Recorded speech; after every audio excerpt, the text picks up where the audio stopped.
কুরআনের বিভিন্ন আয়াতে আল্লাহ তাআলা বহু প্রশংসনীয় সদ্গুণাবলী নিয়ে আলোচনা করেছেন। তার মধ্যে উল্লেখযোগ্য 6টি হলো: 1. পবিত্রতা। গুরুত্বের দিক থেকে ঈমানের পরেই পবিত্রতার স্থান।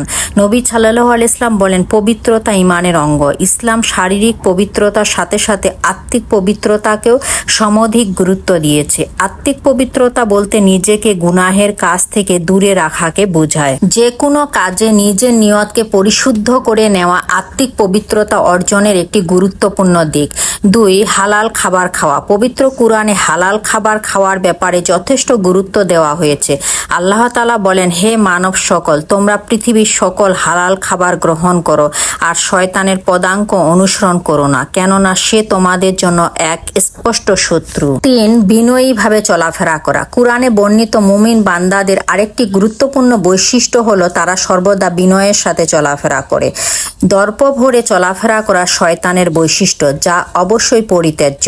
পবিত্র কুরআনের সূরা বনী ইসরাইলের 37 নং আয়াতে আল্লাহ তাআলা বলেন, জমিনের উপর দর্প ভরে চলাফেরা করো না, কেননা তুমি তোমার পা দিয়ে জমিনকে বিদীর্ণ করতে পারবে না আর উচ্চতায় পর্বতকেও ছুঁতে পারবে না। 4. ভদ্রভাবে কথা বলা। কুরআনে বর্ণিত আরেকটি চারিত্রিক বৈশিষ্ট্য হলো সুন্দরভাবে কথা বলা। একজন মুমিন কখনোই বাজে ভাষায় কথা বলে না এবং অপ্রয়োজনীয়ভাবে নিজের স্বর উঁচু করে না। এ প্রসঙ্গে লুকমান আলাইহিস সালাম কর্তৃক তার পুত্রকে দেওয়া উপদেশ বাণী প্রণিধানযোগ্য। পবিত্র কুরআনে আল্লাহ তাআলা লুকমান আলাইহিস সালামের উপদেশ বাণী উল্লেখ করেছেন। তিনি বলেন, কণ্ঠ নামিয়ে কথা বলবে, কেননা সবচেয়ে নিকৃষ্ট আওয়াজ হলো গাধার মতো উচ্চস্বরে ডাকা। 5. দয়ালু ব্যক্তি। সাহাবীদের জীবনী অধ্যয়ন করলে দেখা যায় তারা যদিও ধন সম্পদের দিক থেকে নিতান্তই গরিব ছিলেন, কিন্তু তা সত্ত্বেও অন্যের প্রতি তাদের দয়া প্রবণতা তাদেরকে ইতিহাসের পাতায় স্মরণীয় করে রেখেছে। সুতরাং দয়ালু হওয়াও মুমিনের একটি গুরুত্বপূর্ণ গুণ। 6. অতিথি পরায়ণতা। আল্লাহ তাআলা বলেন, হে নবী, আপনার কাছে কি ইব্রাহিমের সম্মানিত মেহমানদের ঘটনা পৌঁছেছে? যখন তারা তার কাছে উপস্থিত হয়ে বলল সালাম, তখন সে বলল সালাম। এরা তো অপরিচিত লোক।